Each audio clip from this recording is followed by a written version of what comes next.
তো hello students, আজকে আমি তোমাদের কাছে আরেকটা নতুন টপিক নিয়ে আমি এসেছি। তো এখানে তোমাদের অনেকটাই কনফিউশন থাকে অনেকের। তো এই জিনিসটা আমি আজকে ক্লিয়ার করব, শর্ট ভিডিও হবে। তো আমি প্রথমে বলে রাখলাম, ভিডিওটা পুরো তোমরা দেখবে।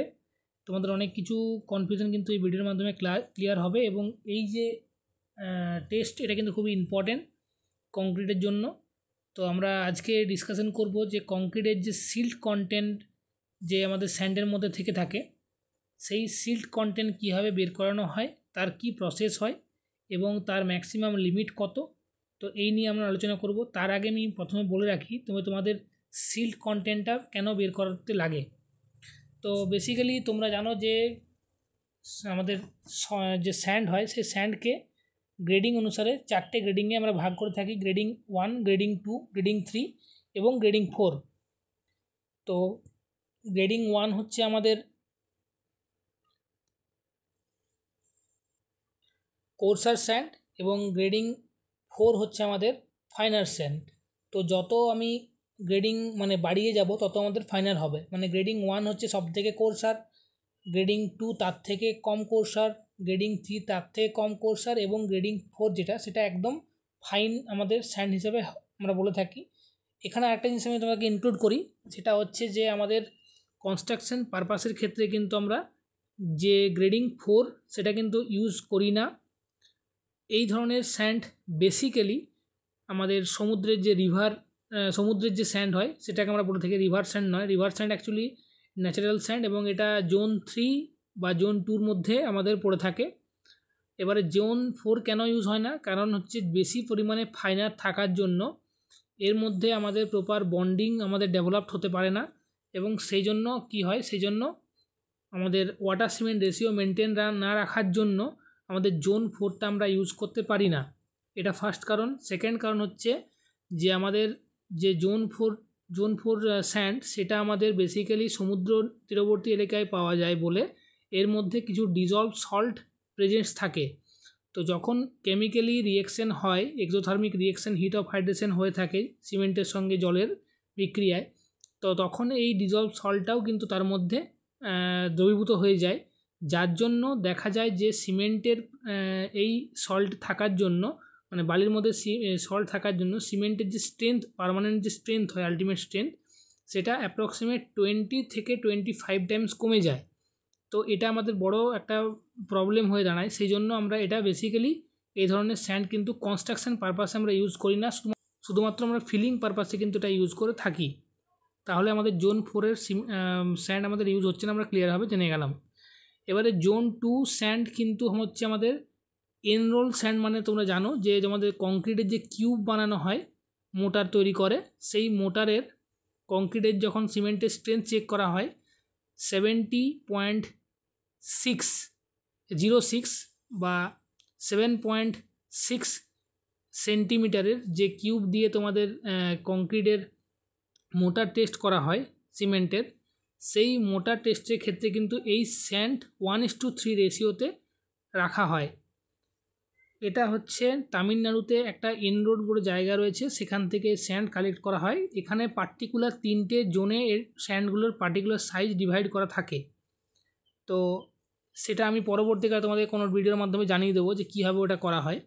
তো এরপরে সেকেন্ড হচ্ছে যে তোমাদের কোন ধরনের স্ট্রাকচারে তাহলে তোমাদের ইউজ করা হবে। জোন 3 তোমাদের কিন্তু বেসিক্যালি ম্যাক্সিমাম জায়গাতে রিভার স্যান্ড যেগুলো হয় সেগুলো জোন 3 স্যান্ড, সেই ধরনের স্যান্ডকেই বেসিক্যালি কিন্তু ইউজ করা হয়ে থাকে।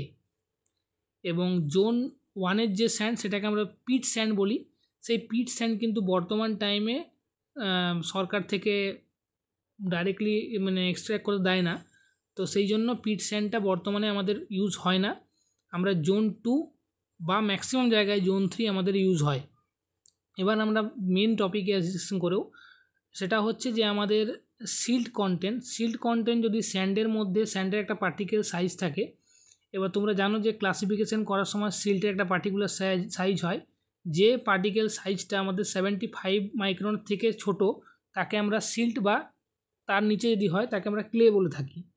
তো যদি সিল্ট কন্টেন্ট বা ক্লে কন্টেন্ট আমাদের সিমেন্টের মধ্যে, বালির মধ্যে থেকে থাকে, তাহলে কি হবে, যখন আমাদের যে আমরা ডিজায়ার কোয়ান্টিটির আমরা ওয়াটার সিমেন্ট রেশিও মিক্স করব, সেটা যে কোনো গ্রেডের ক্ষেত্রেই হতে পারে। তাতে কি হবে, তাতে যেহেতু ফাইনার পার্টিকেল সিল্ট কন্টেন্টের পার্সেন্টেজটা বেশি, ফাইনারের পরিমাণটা বেশি হয়, তাতে তারা ওয়াটারটাকে ডিজায়ার ওয়াটারটাকে বেশি পরিমাণে অ্যাবজর্ব করে নেবে। এবং যদি বেশি পরিমাণে অ্যাবজর্ব করে নেয় তাহলে আমরা জানি যে ওয়াটার যদি কন্টেন্ট বাড়িয়ে দিই তাহলে আমাদের প্রপার স্ট্রেংথ অ্যাচিভ হয় না, স্ট্রেংথ কমে যায়। তো সেই জন্য আমার প্রপার স্ট্রেংথ আমি ডেভেলপ করতে পারবো না, ফার্স্ট কারণ। এবং সেকেন্ড কারণ হচ্ছে যে আমাদের যদি আমার সিল্ট কন্টেন্ট বা ক্লে কন্টেন্ট থাকে তাহলে আমাদের যে বাইন্ডিং প্রপার্টি হয় স্যান্ড একটা ফাইনিং ম্যাটেরিয়াল। তো এই ফাইনিং ম্যাটেরিয়াল হচ্ছে আমরা ফাইন অ্যাগ্রিগেট আমরা বলতে পারি। তো ফাইন অ্যাগ্রিগেটের মেন কাজ হচ্ছে ইনার্ট ম্যাটেরিয়াল হয়, অ্যাগ্রিগেট হচ্ছে ইনঅ্যাক্টিভ। এটা বাইন্ডিং ম্যাটেরিয়ালের সঙ্গে রিয়েক্ট করে এটা একটা বাইন্ডিং প্রপার্টি তৈরি করে এবং ভয়েড যেগুলো হয় সেগুলো ফিল আপ করতে সাহায্য করে। কিন্তু যদি আমাদের ক্লে বা সিল্ট কন্টেন্ট থেকে থাকে তখন এটা আর ইনঅ্যাক্টিভ থাকে না, এটা অ্যাক্টিভ হয়ে যায় এবং সেই জন্য এটা ইনার্ট ম্যাটেরিয়াল হিসেবে কাজ করে না, তখন এটা রিঅ্যাক্টিভ ম্যাটেরিয়াল হিসেবে কাজ করে বলে প্রপার বন্ডিং ডেভেলপ করতে দেয় না এবং ওয়াটার সিমেন্ট রেশিওটা বেশি হয়ে যাওয়ার জন্য প্রপার স্ট্রেংথটাও ডেভেলপ করতে দেয় না। তো আমরা সেই জন্য ডিজায়ার যে স্ট্রেংথ, সেই ডিজায়ার স্ট্রেংথ কিন্তু আমরা পাই না। সেই জন্য আমরা কিন্তু সিল্ট কন্টেন্ট আমাদের খুবই ইম্পর্টেন্ট কনস্ট্রাকশন সাইডে। আমাদের যখন কোনো জায়গায় বালি আসে তো বালিদের সিল্ট কন্টেন্ট বের করে নেওয়া কিন্তু আবশ্যক। তো এই যে আইএস কোড সেটা হচ্ছে IS 383/2016। এখানে দেখো তোমাদের আনক্রাস্ট যে সিল্ট কন্টেন্টের পার্সেন্টেজ দেওয়া আছে সেটা হচ্ছে তোমাদের যে IS 2386 পার্ট 1-এ ম্যাক্সিমাম হচ্ছে 3%। তো এটা ম্যাক্সিমাম লিমিটই হচ্ছে 3%। এটার প্রসিডিওরসটা আমি বলে দিচ্ছি যে 75 মাইক্রন দিয়ে তোমাকে প্রথমে স্যান্ডটাকে ওয়াশ করতে হবে জলে। ওয়াশ করে নেওয়ার পর যতক্ষণ না পর্যন্ত ক্লিন ওয়াটার ওখান থেকে পাস হচ্ছে ততক্ষণ পর্যন্ত ওটা ওয়াশ করবে। ওয়াশ করার পর সেটাকে 24 ঘন্টা প্রথমে ইনিশিয়াল ওয়েট একটা নিয়ে নেওয়ার পর 75 মাইক্রন দিয়ে ওয়াশ করে নেওয়ার পর তার একটা ওভেন ড্রাই করা হবে 24 ঘন্টা পর্যন্ত। ওভেন ড্রাই করে নেওয়ার পর তার ফাইনাল ওয়েট হবে। তো ফাইনাল ওয়েট যা আসবে তার রেসপেক্টে ইনিশিয়াল ওয়েটে ডিভাইড করলেই আমরা particular percentage of silt content পেয়ে যাব। তার ম্যাক্সিমাম লিমিট আমাদের 3%-এর থেকে কিন্তু কখনোই বেশি হতে পারে না আনক্রাস্ট বা ন্যাচারাল স্যান্ডের ক্ষেত্রে।